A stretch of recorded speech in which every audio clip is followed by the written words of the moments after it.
गाने को आप सबने इतना सपोर्ट किया है।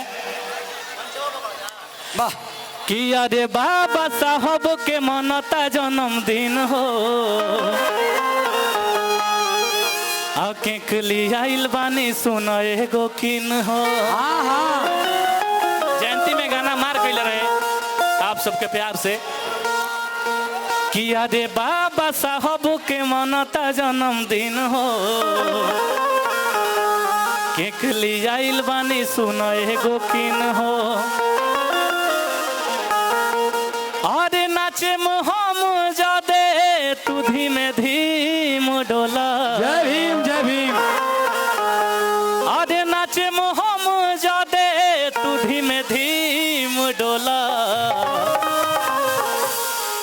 कि पेन्ही नीला सड़िया आई भैया, कि पेन्ही नीला सड़िया ए में हरिया जय भीम बोला। नीला सड़िया सड़िया में हरिया जय भीम बोला।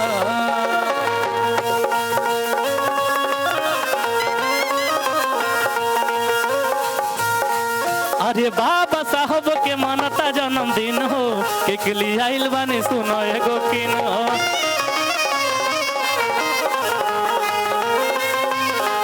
अरे बाबा साहब के मनता जन्मदिन हो, केकली आइल बानी सुनो एगो किन हो।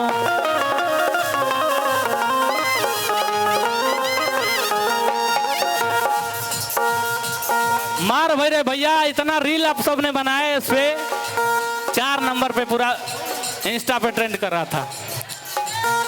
अरे नाचे हम जादे तू धीमे धीम डोला।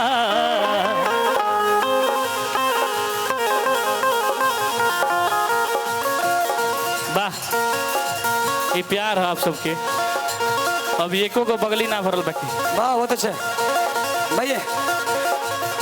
अरे नाचे हम जादे तू धीमे